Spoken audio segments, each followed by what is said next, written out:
నమస్తే welcome to education guidance. భారతదేశ వ్యాప్తంగా ప్రసిద్ధి చెందిన యూనివర్సిటీ ఐటీఎం యూనివర్సిటీ. మరింతకి ఐటీఎం యూనివర్సిటీ గ్వాలియర్ ప్రత్యేకతలేంటి? అగ్రికల్చర్ కోర్సులు చేయడం వల్ల లాభాలేంటి? ఐటీఎం యూనివర్సిటీలో ఉండే కోర్సుల ప్రత్యేకత ఏంటి? వంటి విషయాలపై ITM university south Indian admission officer Kush Bajpai garu, అలాగే south India admissions and promotional partner Crystal Edu Services CEO Mahendra Naidu garu మనతో ఉన్నారు. వారితో మాట్లాడి మరిన్ని విషయాలు తెలుసుకునే ప్రయత్నం చేద్దాం. Good afternoon both of you. Welcome to the show. Sir, అసలు ఈ క్రిస్టల్ ఎడ్యూ సర్వీసెస్ అనేది ఐటీఎం యూనివర్సిటీకి ఆథరైజ్డ్ కన్సల్టెన్సీగా వర్క్ చేస్తుంది. అసలు మీ కన్సల్టెన్సీ కోసం ఒక few words sir.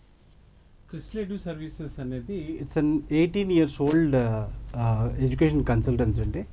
One of the oldest consultancy in south India.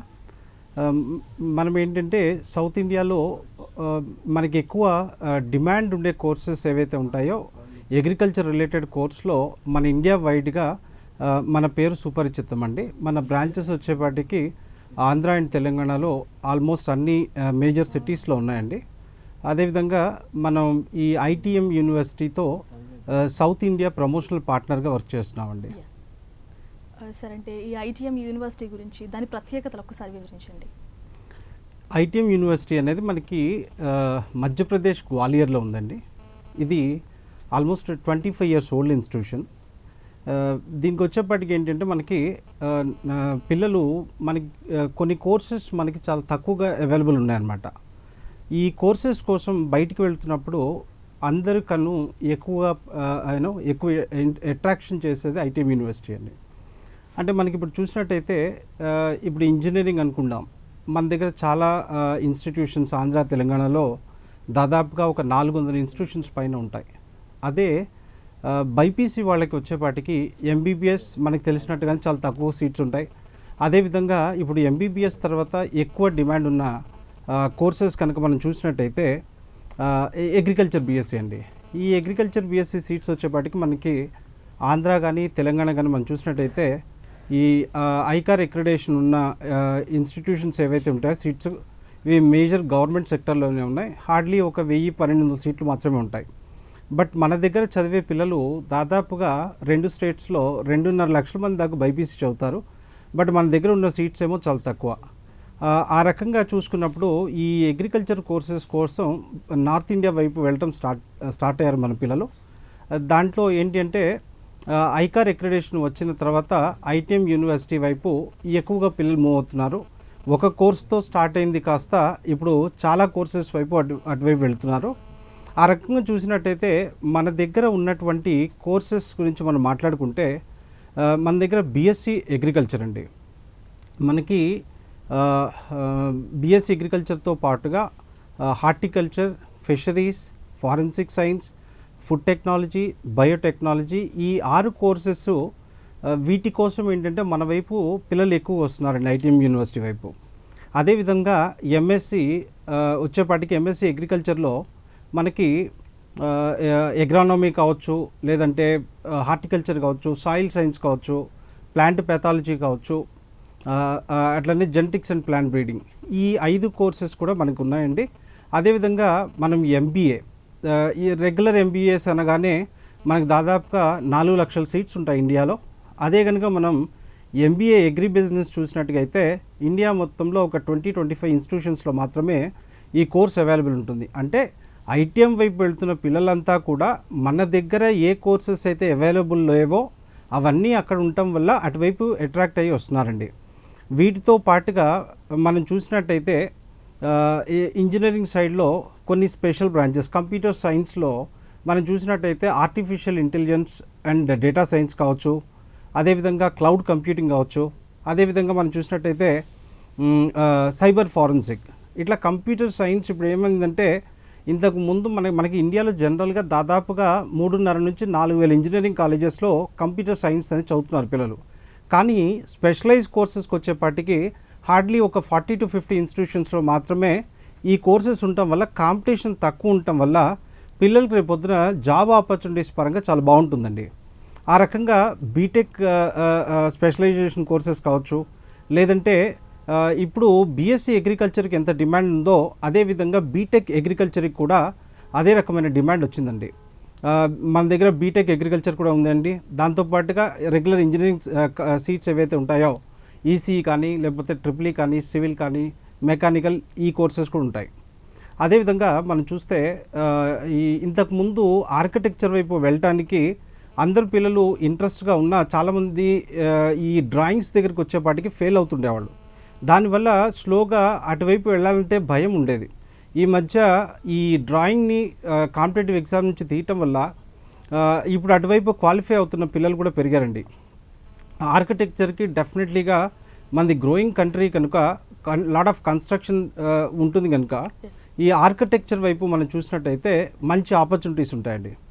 అట్లా రెండో ఏమవుతుందంటే పిల్లలు జనరల్గా డెసిషన్స్ తీసుకునేటప్పుడు మన జనరల్గా ఇండియాలో ఒక సినారియో క్యాలిక్యులేట్ చేస్తే మనకి ఈ బీఏ బీకామ్ ఇట్లా రెగ్యులర్ కోర్సెస్ ఏవైతే ఉంటాయో బీఎస్సీ ఇటువంటి కోర్సెస్ చదివే పిల్లలు దాదాపుగా 20 లక్షల పైన ఉంటారండి.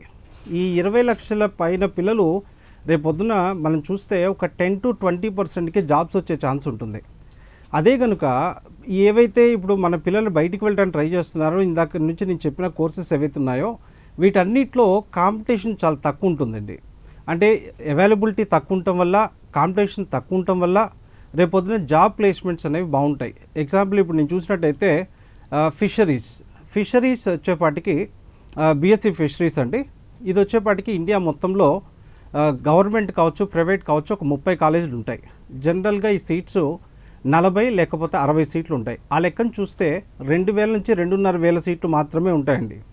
ఈ 2,500 అంటే ఒక సైడ్ రెగ్యులర్ డిగ్రీ 20 లక్షలతో పోటీ పడటం, ఇటువైపు ఈ సెక్టర్లోకి వెళ్తే మనకి పోటీ ఉండేది ఓన్లీ ఈ 2,500 మంది మాత్రమేనండి. ఇప్పుడు ఆ సెక్టర్ గురించి మనం మాట్లాడుకుంటే ఇండియా వరల్డ్లోనే సెకండ్ ప్లేస్లో ఉందండి. సీ ఫుడ్ ఎక్స్పోర్ట్లో మనం ప్రస్తుతం వరల్డ్లో సెకండ్ ప్లేస్ అండి. అంటే అంత పెద్ద సెక్టర్ మనకి బయటికి చదువుకుని వస్తున్న పిల్లలు 2,500 మంది అండి. మనం ఒక ఇంజనీరింగ్ సైడ్ చూస్తే రెగ్యులర్గా ఇంజనీరింగ్ సైడ్ మన వైపు 14 లక్షల సీట్స్ ఉంటాయండి ఇండియాలో. మనం ఇండియా జాబ్స్ ఇవ్వగలిగేది ఒక హార్డ్లీ ఒక 20 to 30% అండి. అంటే పిల్లలు చాలామంది తెలవక ఏం చేస్తున్నారంటే అందరు వెళ్ళే సెక్టర్కి వెళ్ళిపోతున్నారు తప్పితే కొత్తగా వెళ్ళే సెక్టర్ల వల్ల ఏమవుతుందంటే పిల్లలకి జాబ్ ఆపర్చునిటీస్ బాగుంటాయి. కాంపిటీషన్ ఎక్కడైతే తక్కువ ఉంటుందో వీళ్ళకి జాబ్ వచ్చే ఛాన్సెస్ ఎక్కువ ఉంటాయి. ఆ రకంగా మీరు మళ్ళీ చూసినట్టయితే ఫారెన్సిక్ సైన్స్ అండి. ఫారెన్సిక్ సైన్స్ అనేది మనకి ఇప్పుడు చూస్తే ఇండియా మొత్తంలో ఒక గవర్నమెంట్ ప్రైవేట్ కలిపి ఒక 40 కాలేజెస్ ఉంటాయండి. ఈ 40 కాలేజెస్లో అప్రాక్సిమేట్లీ ఒక 4,000 మెంబర్స్ చదువుతారండి. మన దగ్గర ఉన్న 29 స్టేట్స్లో డివైడ్ చేసుకుంటే హార్డ్లీ 100+ పిల్లలే చదువుతారండి యావరేజ్గా. ఒకప్పుడు ఏదన్నా కేసు సాల్వ్ చేయాలి అనుకుంటే టెక్నాలజీ వాడేవాళ్ళు కాదండి. ఇప్పుడు ఎటువంటి కేసు సాల్వ్ చేయాలన్నా టెక్నాలజీ వాడుతున్నారు. టెక్నాలజీ వాడాలి అంటే ఈ ఫారెన్సిక్ నిపుణులు అవసరం అండి. అంటే ఒక పోలీస్ డిపార్ట్మెంట్ కావచ్చు, లేదంటే ఒక సిఐడి కావచ్చు, సిబిఐ కావచ్చు, లేకపోతే డిఫెన్స్ సెక్టర్స్, అట్లా ఈ రకమైన ప్రత్యేకతలు ఉన్న కోర్సెస్ ఏవైతే ఉంటాయో ఇటువంటి వాటిని చేయటం వల్ల పిల్లలకి భవిష్యత్తు బాగుంటుందండి. అదేవిధంగా మనం చూసినట్టయితే ఫుడ్ టెక్నాలజీ మనకి ఒక సర్వే ఏం చెప్తుంది అంటే ఇండియాలో వేస్టేజ్ కాస్ట్ 1,50,000 కోట్లండి. ఈ 1,50,000 కోట్లు ఎందుకు అంటే మనం పండించిన దాన్ని కరెక్ట్గా ప్రక్యూర్ చేయకపోవటం, లేదంటే దాన్ని కరెక్ట్గా ప్రాసెస్ చేయకపోవటం, ప్రిజర్వ్ చేసుకోలేకపోవటం, దీనివల్ల వస్తున్న లాస్. దానివల్లనే ఇప్పుడు ఇండియన్ గవర్నమెంట్ వర్క్ చేస్తుంది ఏంటి అంటే ఫుడ్ ప్రాసెసింగ్ యూనిట్స్ మీద. అంటే బీఎస్సీ అగ్రికల్చర్కి డిమాండ్ ఎందుకు వచ్చింది అంటే బీఎస్సీ అగ్రికల్చర్ అటు ప్రొడక్షన్ పెంచుతాం, నెక్స్ట్ ప్రాసెస్ చేస్తాం. ఈ సైమల్టేనియస్గా ఈ 2 సెక్టర్స్లో ఇందాక చెప్పిన మన ఫిషరీస్ కావచ్చు, లేదంటే ఫారెన్సిక్ సైన్స్ కావచ్చు, లేదా అగ్రికల్చర్ కావచ్చు, ఫుడ్ టెక్నాలజీ కావచ్చు, ఇవన్నీ కూడా చాలా తక్కువ మంది చదివి ఎక్కువ జాబ్ ఆపర్చునిటీస్ రాగలిగే సెక్టర్స్ అండి. కనుక మనం చూసినట్టయితే ఇప్పుడు నేను ఇందాక నుంచి చెప్పినటువంటి ఈ 10-12 కోర్సెస్ ఏవైతే ఉన్నాయో అటు ఇంజనీరింగ్ సైడ్ కావచ్చు, లేకపోతే ఇటు అగ్రికల్చర్ బయో వాళ్ళకి కావచ్చు. దీంట్లో ఇంకొక బెస్ట్ థింగ్ ఏంటంటే చాలామంది పిల్లలు నా యూట్యూబ్ ఛానల్ త్రూ అడుగుతుంటారు, సార్ ఎంపీసీ వాళ్ళు ఇది మన అగ్రికల్చర్ చేయొచ్చా అని చెప్పి. త్రూ మీడియా నేను చెప్పాలనుకుంటుంది ఏంటంటే ఎంపీసీ వాళ్ళు చదవచ్చు, బైపీసీ వాళ్ళు చదవచ్చు. ఇద్దరు కూడా అగ్రికల్చర్ కోర్సెస్ కానీ ఈ రిలేటెడ్ కోర్సెస్ ఏవైతే ఉన్నాయో ఫిషరీస్, ఫారెన్సిక్ సైన్స్, ఇందులో ఇద్దరికీ ఎలిజిబిలిటీ ఉంటుంది. కనుక కోర్సెస్ చేద్దామనుకున్న వాళ్ళు నేను చెప్పినటువంటివి ITM university is the one of the best university in India. So డెఫినెట్లీగా అక్కడ చేయొచ్చు అనమాట. మహేంద్ర నాయుడు గారు, అంటే మీరు ఎలిజిబిలిటీ చెప్పారంటే ఏజ్ పరంగా ఎంతవరకు వాళ్ళు ఎలిజిబుల్ ఉంటారండి? మేడం జనరల్గా అంటే చాలా మంది ఇంటర్ తర్వాత గ్యాప్ ఇస్తూ ఉంటారు. సో ఎంతవరకు ఎలిజిబుల్? మేడం దీంట్లో ఏంటంటే పర్టికులర్గా ఒక ఎలిజిబిలిటీ ఏజ్ అంటూ ఏముండదు. కాకపోతే దీంట్లో ఏంటంటే పిల్లలు జనరల్గా ఇంటర్మీడియట్ అయిపోయిన తర్వాత ఎంపీసీ పిల్లలు అయితే జేఈ అని చెప్పో, లేకపోతే వీళ్ళు బైపీసీ పిల్లలు నీట్ అని చెప్పో, లేకపోతే ఎంసెట్ అని చెప్పో 1 or 2 years టైం తీసుకుంటారు. టైం తీసుకొని మళ్ళీ వాళ్ళు ఆటోమేటిక్గా వాళ్ళు క్రాక్ చేయగలిగితే దాంట్లోకి వెళ్తారు, లేదు అనుకుంటే మళ్ళీ వచ్చి జాయిన్ అవుతారు అనమాట. కనుక అది ఏజ్ ఫ్యాక్టర్ పెద్ద సమస్య కాదు. Right sir. మహేంద్ర నాయుడు గారు, అంటే బీఎస్సీ అగ్రికల్చర్ చేయాలంటే ఐకార్ సర్టిఫికేట్స్ ఉండాలి. సో అంటే మన ఐటీఎం యూనివర్సిటీకి అది ఉందా? యా, నైస్ క్వశ్చన్ మా. ఈ విషయంలో ఆంధ్ర తెలంగాణలో కాకుండా దేశవ్యాప్తంగా చాలా పెద్ద కన్ఫ్యూజన్ ఉంది. ఇందాక నేను చెప్పినట్టుగా నాకు డైలీ ఆల్ ఓవర్ ఇండియా నుంచి థౌజండ్స్ ఆఫ్ పీపుల్, అంటే చాలామంది పిల్లలు కాల్ చేస్తుంటారు. రైట్, ఏంటి అంటే వాళ్ళకు ఉండే ఫస్ట్ అసలు ఐకార్ ఏ ఇన్స్టిట్యూషన్కి ఉంది, ఐకార్ ఏ ఇన్స్టిట్యూషన్కి లేదనే దాంట్లో చాలా పెద్ద కన్ఫ్యూషన్ ఉంది. దీన్ని ఐకార్ సైట్కి వెళ్ళి ప్రాపర్గా వెతుక్కోగలిగితే దాంట్లో క్లియర్గా మెన్షన్ చేసి ఉంటుంది. రైట్, ఇప్పుడు మనం చూసినట్టయితే 2019 వరకు ఇండియాలో ప్రైవేట్ యూనివర్సిటీస్కి వేటికి కూడా ఐకార్ అక్రిడేషన్స్ అనేవి లేవు. 2019లో 6 యూనివర్సిటీస్కి ఒక కాలేజ్కి పర్మిషన్ ఇచ్చారు. తర్వాత ఈ లాస్ట్ ఇయర్ 2020లో ఎటువంటి పర్మిషన్స్ ఇవ్వలేదు. 2021లో మహారాష్ట్రలో ఒక యూనివర్సిటీకి పర్మిషన్ ఇచ్చారు. ఆ విధంగా చూసుకుంటే ప్రైవేట్లో ఇండియాలో ఈ రోజు వరకు అక్రిడేషన్ తెచ్చుకోగలిగింది 6 యూనివర్సిటీలు, 2 కాలేజీలు మాత్రమే. అదేవిధంగా ఈ లిస్ట్లో చూసినట్టయితే ఈ 6 యూనివర్సిటీస్ ఏవైతే ఉన్నాయో ఆ లిస్ట్లో మీరు ఐటీఎం కూడా చూడొచ్చు. ఐటీఎం యూనివర్సిటీకి 2019లో ఐకార్ అక్రిడేషన్ వచ్చింది.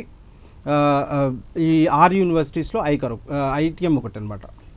మహేంద్ర నాయుడు గారు, అంటే చాలా యూనివర్సిటీస్ ఉంటాయి, వాటితో పోలిస్తే ఈ ఐటీఎం యూనివర్సిటీ అనేది ఎలా డిఫరెంట్ అంటారు? స్టాండర్డ్ వైజ్గా మనం చూసినట్టయితే ఇండియన్ గవర్నమెంట్ మన పని ఈజీగా చేసుకోవడం కోసం అని చెప్పి స్టాండర్డ్స్ కోసం ఇచ్చేదే అక్రిడేషన్స్ అనమాట. రైట్, ఐకార్ కావచ్చు, అగ్రికల్చర్ కోర్సెస్కి ఐకార్ కావచ్చు, లేకపోతే అదర్ కోర్సెస్ కోసం నాక్, ఎన్బిఏ అక్రిడేషన్, ఈ రకంగా అన్ని రకాల అక్రిడేషన్స్ ఉన్న యూనివర్సిటీ అనమాట. అదేవిధంగా మనకి ఇండియన్ గవర్నమెంట్ ఏం చేస్తుందంటే ఒక ఇన్స్టిట్యూషన్ని చూస్ చేసుకోవడానికి NIRF అని చెప్పేసి ఒక ర్యాంకింగ్ ఉంటుంది.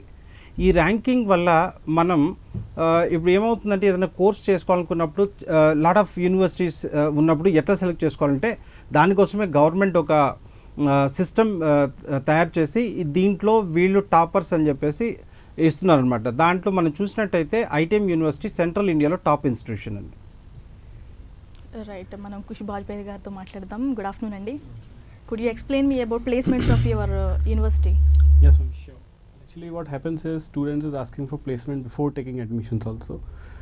I mean, it's because of the parents' pressure, maybe because they are not asking about the courses, not about the curriculum, what they are going to learn, but they are asking about the placements because they are worried or they are in because of this future thing, because there is a very high competition in the market right now. So everybody is looking for the placement. Everybody is asking about the jobs. So I would like to tell you that we have more than 500 plus companies already collaborated with ITM University, and right now I'm giving this interview and my team will be working on some other companies to collaborating. So we have that thing.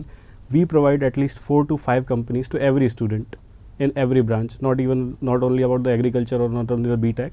For every branch, for every course, we have at least 4 to 5 companies offering jobs to the students. Now we are providing a plate full of dishes, but if student is not eating from that, now that's a different thing. Because as a university we can provide you placement, we can give you the opportunities to sit in that placement, to grab the opportunity and to work with a high MNC or some companies. But if you're not worthy enough to get this job, because if you're not attending the classes, if your attendance is not because 75% attendance is mandatory in everything. So if you're not attending classes, if you're not eligible for that, then you won't be able to sit in the company, then you won't get a job. So you have to study hard, you have to be like working on your aim, looking for your future, that you are looking for a job, then you must work on it. You will get the job, that's for surety, because our TAP cell is there, training and placement cell. They are working continuously just to groom students. You will learn all over round personality, you will be developing, because we have students from 24 plus countries also. We have international students here. So you will be learning about their culture, their activities, their way of talking. So you will learn everything. So the first year you came into the college, you will be learning regarding the future. So you will get the job, that's for sure. Right. Mahendra Naidu garu, అంటే మనం విజువల్స్లో చూస్తున్నాం చాలా university ఆ places కూడా చాలా ఆహ్లాదకరంగా ఉన్నాయి. సో దానికోసం ఒక్కసారి మేడం మామూలుగా చెప్పాలంటే ప్రతి ఒక్కరికి ఒక డ్రీమ్ ఉంటుంది. అంటే లైఫ్లో ఒక అంటే ఈ స్కూలింగ్ లేదా జూనియర్ కాలేజ్ లెవెల్ అది వేరుగా ఉంటుంది. హైయర్ ఎడ్యుకేషన్ అది లైఫ్లో ఒక తీపి గుర్తు అనమాట. ఒక రకంగా చూస్తే ఎడ్యుకేషన్ ఎంత ఇంపార్టెంటో అదర్ థింగ్స్ కూడా అంత ఇంపార్టెంట్. దానికోసమే భవిష్యత్తు కోసం వచ్చేపాటికి ఈ ట్రైనింగ్ అండ్ ప్లేస్మెంట్ విషయాలు కావచ్చు. అదేవిధంగా పిల్లలు బాగా ఎంజాయ్ చేసేది ఏదైనా ఉంటే అదే వచ్చే స్పోర్ట్స్ అండి. మనం చూసినట్టయితే బీసీసీఐ అప్రూవ్డ్ క్రికెట్ గ్రౌండ్ ఉన్న ఏకైక కాలేజ్ అండి ఇండియాలో, యూనివర్సిటీ అండి. అంటే బీసీసీ అప్రూవ్డ్ క్రికెట్ గ్రౌండ్ అంటే ఒక నేషనల్ టీమో ఒక ఇంటర్నేషనల్ టీమో కూడా ఆడికి వచ్చి మ్యాచ్ ఆడచ్చు, లేకపోతే వాళ్ళు ప్రాక్టీస్ చేసుకోవచ్చు, వాటెవర్. అంతేకాకుండా మనం స్పోర్ట్స్ పరంగా చూస్తే ఐటీఎం యూనివర్సిటీ అనేది సెంట్రల్ ఇండియాలో సెలెక్షన్ పాయింట్ అండి. స్పోర్ట్స్లో ఎవరన్నా చాలా బాగున్నారు, రైట్, ఈవెన్ కాలేజ్ కూడా యూనివర్సిటీ కూడా వాళ్ళని బాగా ఎంకరేజ్ చేస్తుందన్నమాట. అంటే హైయర్ ఎడ్యుకేషన్ ఎప్పుడూ కూడా ఒక కాలేజీకి యూనివర్సిటీకి చూసినప్పుడు యూనివర్సిటీ అనేది always have a better edge అనమాట. ఎందుకంటే అక్కడ ఉండే ఫెసిలిటీస్ కావచ్చు, లేదంటే అక్కడ ఉండే అవకాశాలు కావచ్చు. అంటే కంపెనీస్ కూడా జనరల్గా ఒక కాలేజ్ కన్నా యూనివర్సిటీని ఎక్కువ ప్రిఫర్ చేస్తాయి. ఆ రకంగా మనం చూసినట్టయితే గత 25 సంవత్సరాల్లో 32,000 మంది పిల్లలు ప్లేస్ అయ్యారండి. ప్లేస్మెంట్ పరంగా ఎటువంటి ఇబ్బందులు లేదు. అదేవిధంగా చాలామంది నేను అడిగే క్వశ్చన్, సార్ ఫుడ్ పరంగా ఏంటి అని. మనం జనరల్గా మైనారిటీస్గా ఉన్న టైంలో ఏదన్నా ఎక్కువ ఫెసిలిటీస్ ప్రొవైడ్ చేయాలంటే ఇబ్బందులు ఉంటాయి. బట్ ఈ సంవత్సరం మన ఐటీఎం యూనివర్సిటీలో మొత్తం అన్ని కోర్సులో కలిపి దాదాపుగా 1000 మెంబర్స్ ఉన్నారండి. దానివల్ల నేను ఏం చేస్తున్నానంటే ఈసారి సౌత్ ఇండియా నుంచే కుక్స్ని తీసుకెళ్ళటం వల్ల పిల్లలకి ఫుడ్ పరంగా కూడా ఆలోచించాల్సిన పని లేకుండండి. స్పోర్ట్స్ పరంగా ఎటువంటి ప్రాబ్లం లేదు, right. They can they have the best facilities in the campus. So sports పరంగా, ఎడ్యుకేషన్ పరంగా ఆల్మోస్ట్ 25 + 30 కంట్రీస్ దాకా పిల్లలు ఉన్నారు, రైట్. దీనివల్ల ఏమవుతుందంటే పిల్లలకి మల్టీ కల్చర్, అదేవిధంగా మనకి సిటీలో ఉండే పిల్లలకి కమ్యూనికేషన్ పరంగా బాగుంటారు. మనకి కంపెనీస్ జనరల్గా ఎంత ఎడ్యుకేషన్ ఉంది, దాంతోపాటుగా చూసి అదర్ క్వాలిటీస్లో ఎంత కమ్యూనికేషన్ ఉంది, మల్టీ లింగ్విస్టిక్ స్కిల్స్ ఎలా ఉన్నాయి, ఇవన్నీ చూస్తారనమాట. అలా చూసినప్పుడు మనకి ఇక్కడ ఇన్ని ఏరియాస్ నుంచి అంటే 29 స్టేట్స్ నుంచి రిప్రజెంటేషన్ ఉంది. అదేవిధంగా ఇన్ని కంట్రీస్ పిల్లలు అక్కడ ఉంటారు కనుక పిల్లలకి మిక్స్ కల్చర్ అనేది అడాప్ట్ అవుతుంది. దీనివల్ల ఏమవుతుందంటే పిల్లలకి రేపు పొద్దున బయటికి వెళ్ళినప్పుడు దే డోంట్ ఫీల్ న్యూ అనమాట. చాలామంది కొత్త ప్రదేశానికి వెళ్ళడానికి భయపడుతుంటారు, పేరెంట్స్ కూడా ఎగ్జాక్ట్లీ. ఇటువంటి దాంట్లో ఏమవుతుందంటే పిల్లలకి it's like a platform, right. It's a launch pad. I can say that ITM is a launch pad. Mahendra Naidu garu, అంటే ఈ మనకి బీఎస్సీలో కానీ ఎంఎస్సీలో కానీ డిఫరెంట్ కోర్సెస్ అవైలబుల్గా ఉన్నాయి ఐటీఎం యూనివర్సిటీలో. అంటే ఇనిషియల్గా తీసుకోవడానికి చాలా హెసిటేట్ చేస్తూ ఉంటారు, ఏది బెస్ట్ వాళ్ళకి తెలియదు స్టార్టింగ్ కాబట్టి. సో దానికి సంబంధించిన గైడెన్స్ ఏమైనా ఇస్తారా? గత 18 సంవత్సరాల్లో మన క్రిస్టల్ ఎడ్యూ సర్వీసెస్ ద్వారా దాదాపుగా 10,000 మంది పిల్లలు ఇండియా అండ్ అబ్రాడ్లో అడ్మిషన్ తీసుకోవడం జరిగిందండి, రైట్. మా సీనియర్ ఎక్స్పర్ట్ టీమ్ ఎవరైతే ఉంటారో కమర్షియల్ ఆస్పెక్ట్ కన్నా ముందు మేము పిల్లవాడికి ఏం గైడ్ చేయగలమని చూస్తామండి. దానివల్ల ఏంటంటే మాకు ఒక అడ్వర్టైజ్మెంట్ కూడా అవసరం లేకుండానే పిల్లలు మా దగ్గరికి వస్తుంటారు. ఆ గుడ్ విల్ని వీ మెయింటైన్ అనమాట. అంటే సార్ ఇప్పుడు డిఫరెంట్ కోర్సెస్ ఉన్నాయి, అన్నిటికీ ఒక రకమైన స్కోప్ ఉంటుందా ప్లేస్మెంట్స్ విషయంలో? ప్లేస్మెంట్స్ వచ్చేపాటికి ఇప్పుడు అగ్రికల్చర్ అనేది డిఫరెంట్ థింగ్, ఒక ఫారెన్సిక్ సైన్స్ అనేది డిఫరెంట్ థింగ్. సో ప్లేస్మెంట్ అనేది we're trying our best to get different kind of companies. మీరు ఆఫర్ చేసడం కానీ లేదంటే కంపెనీస్ దగ్గర తీసుకువెళ్ళడం కానీ అన్నిటికి ఈక్వల్గా ప్రయారిటీ ఉంటుంది? డెఫినెట్లీ. అంటే ఒకళ్ళకి కనీసం 3 నుంచి 4 ఆపర్చునిటీస్ ఇవ్వాలనేది కాలేజ్ పాలసీ, రైట్. చాలా వరకు ఏం చేస్తారంటే యూనివర్సిటీస్ ఒక ఇంటర్వ్యూ అటెండ్ అవుతే రెండో దానికి అటెండ్ అవ్వకూడదని ఈ కైండ్ ఆఫ్ ఇన్స్ట్రక్షన్స్ ఉంటాయి. సో మేము పిల్లవాడికి ఎప్పుడు చెప్పినా ఏం చెప్తామంటే అటెండెన్స్ కనీసం 75% అటెండెన్స్, 75% అండ్ అబౌవ్. అంటే ఒక కంపెనీ జనరల్గా వచ్చినప్పుడు ఎవరు వచ్చినా తీసుకుంటాం అనే కాన్సెప్ట్లో కాకుండా మాకు బెటర్ కావాలనే కాన్సెప్ట్లోనే ఆలోచిస్తారండి. దానికోసం ఏంటంటే we're trying our best to make them understand. మీరు అన్నిటినీ ప్రాపర్గా ఆ క్వాలిటీస్ని అడాప్ట్ చేసుకుంటేనే మీకు ఉంటుందనే విషయం పిల్లలకు ముందు నుంచే చెప్తుంటామండి. అదేవిధంగా మా నుంచి ఎంతవరకు హెల్ప్ కావాలో అది చేస్తుంటామండి. అంటే ఇప్పటి వరకు ఎన్ని ప్లేస్మెంట్స్ జరిగాయి సార్? మేడం ఇందాకే చెప్పాను నేను, ఈ 25 ఇయర్స్లో 32,000+ ప్లేస్మెంట్ జరిగాయి.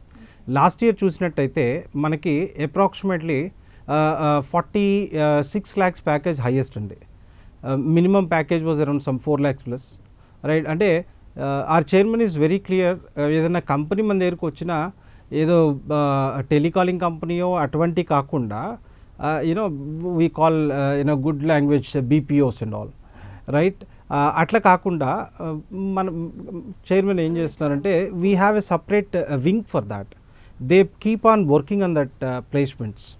సో ప్లేస్మెంట్స్ పరంగా లేదా ఫెసిలిటీస్ పరంగా అది it's a standard university ma'am. మనం జనరల్గా ఏంటంటే మనం భయపడాల్సింది ఎప్పుడు అంటే ఒక చిన్న కాలేజెస్కి వెళ్ళటానికో, ఎందుకంటే వాళ్ళు కరెక్ట్ ఫ్యాకల్టీ ప్రొవైడ్ చేయగలరా లేదా, ఇటువంటి లాట్ ఆఫ్ థింగ్స్ ఉంటాయి. ఇది ఇట్స్ ఎ బ్రాండ్ అండి. ITM it's a brand. అంటే ఇప్పుడు చదువుకుంటుంది జాబ్ చేయడానికని చాలామందికి అనిపిస్తుండేది, ఖచ్చితంగా జాబ్ వస్తేనే ఇది చేస్తామని, లేదంటే వాళ్ళ ఇంట్రెస్ట్తో కూడా చాలామంది చేస్తూ ఉంటారు. సో అలాంటి వాళ్ళకి ఏం చెప్పబోతున్నారు? ఇప్పుడు ఫస్ట్ జాబ్ కోసమే చదువు అనే కాన్సెప్ట్ నుంచి బయటికి రావాలండి. చాలామంది పిల్లలు అంటే ఈ కోర్స్ చేసిన తర్వాత నా ఫ్యూచర్ ఎలా ఉంటుంది, ఒక ప్లాన్ ఉంటుంది వాళ్ళకి, ఇన్ని సంవత్సరాలు కష్టపడి చదివిన తర్వాత ఎలాంటి స్కోప్ ఉంటుంది వాళ్ళకి. ఒకటి యూత్కి చెప్పదలుచుకుంది ఏంటి అంటే ఎబిలిటీ ఉన్న ఏ పిల్లవాడు కూడా నాకు తెలిసి వాడు బీకామ్ చదివినా బీటెక్ చదివినా ఖాళీగా లేడు, right. At the same time దీంట్లో ఏంటి అంటే క్వాలిఫికేషన్ తెచ్చుకోవటం అనే దానికన్నా ఆ స్కిల్స్ని యూనో రిక్వైర్డ్ స్కిల్స్ని ఎంత షార్ప్ చేసుకున్నారనే దాని మీద ఆధారపడి ఉంటుంది. అంటే చాలామంది పిల్లలు నేను చూస్తుంటాను, డిగ్రీ అయిపోతుంది, ఎంబీఏ అయిపోతుంది, వస్తుంటారు, రైట్, యూనో ప్లేస్మెంట్ కోసమనో లేకపోతే ఏదైనా జాబ్ ఇవ్వండి అని చెప్పేసి. దీన్ని చూసినట్టయితే వీళ్ళ దగ్గర డిగ్రీలు పీజీలు చేసి కూడా సరైన కమ్యూనికేషన్ స్కిల్స్ అంటే సబ్జెక్ట్ ఎంతున్నా బయటకు వచ్చిన తర్వాత ఒక కమ్యూనికేషన్ స్కిల్స్, ఒక కాన్ఫిడెన్స్ లెవెల్లో, లేదంటే ఈ ప్రజెంటేషన్ స్కిల్స్ ఇటువంటి లేనప్పుడు ఏ కంపెనీ అయినా ఏం చూస్తుంది అంటే నాకు రెడీమేడ్ ప్రోడక్ట్ కావాలని చూస్తుంది, right. It's rare case like you know మేము తీసుకొని మేము ట్రైన్ చేసుకొని మేము చేసుకుంటాం అనే కాన్సెప్ట్ కన్నా, అంటే నా సజెషన్ ఏంటంటే as I'm in to this industry this many years, మీరు కనుక రియల్గా ఒక మంచి జాబ్ కొట్టాలి అనుకుంటే ఒక గోల్తో వర్క్ చేయండి, right. At the same time నేను స్కూల్కి కాలేజ్కి వెళ్ళొచ్చానా, ఇంటికి వచ్చానా, యూనో ఏదో నా వేరే పనుల మీద ఉన్నానా కాకుండా అసలు మీ గోల్ ఏంటి, దానికి కావాల్సిన నెసెసరీ థింగ్స్ ఏంటి, ఆ రకంగా ఎప్పుడైతే వీళ్ళు వాళ్ళ స్కిల్స్ని పాలిష్ చేసుకుంటారో, రైట్, డెఫినెట్లీ రైట్, మంచి ఎబిలిటీ ఉన్న ఏ పిల్లవాడు కూడా ఖాళీగా ఉంటాడు మేడం. మహేంద్ర నాయుడు గారు, అంటే రియల్ టైం ప్రాక్టీస్ ఎలా ఉంటుంది వీళ్ళకి, ల్యాబ్స్ కానీ బయటకు వెళ్ళి తీసుకువెళ్ళి ఆ టెస్ట్లు కానీ ఎలా ఉంటాయి? ఇప్పుడు if I'm talking about agriculture అవ్వచ్చు లేకపోతే ఇంజనీరింగ్ సైడ్ అవ్వచ్చు, రైట్, చాలా కాలేజెస్లో ఉండే మేజర్ ప్రాబ్లం ఏంటి అంటే వీళ్ళకి ప్రాక్టికల్ నాలెడ్జ్ చాలా తక్కువ ఉంటుంది, చాలా తక్కువ చేపిస్తుంటారు. ఇప్పుడు అందుకే మనకి ఐకార్ అక్రిడేషన్ ఉన్న ఇన్స్టిట్యూషన్స్ ఇండియాలో ఉండటానికి 300 కాలేజ్ దాకా అగ్రికల్చర్ కాలేజెస్ ఉన్నా ఒక 6 యూనివర్సిటీకి 2 కాలేజీకి మాత్రమే అక్రిడేషన్ వచ్చింది అంటే వాళ్ళు ఈ ప్రాక్టికల్స్లో కానీ టీచింగ్ పరంగా కానీ ఉన్నత ప్రమాణాలను పాటించడం వల్లనే ఆ అక్రిడేషన్ వచ్చిందనమాట. దట్స్ వాట్ మనకి ఆ అక్రిడేషన్ రాని ఇన్స్టిట్యూషను అంటే దాదాపుగా దాని అర్థం ఏంటి అంటే దాంట్లో వాళ్ళ దగ్గర ఏదో లోపం ఉంది అని. సో మనకి అన్ని రకాల అక్రిడేషన్స్ ఉన్నాయి కనుక పిల్లలకి ఎటువంటి ప్రాబ్లం లేదండి. Thank you so much Mahendra Naidu garu, అలాగే కుష్ బాజ్పేయి గారు, చాలా డౌట్స్ క్లియర్ చేశారు. Thank you.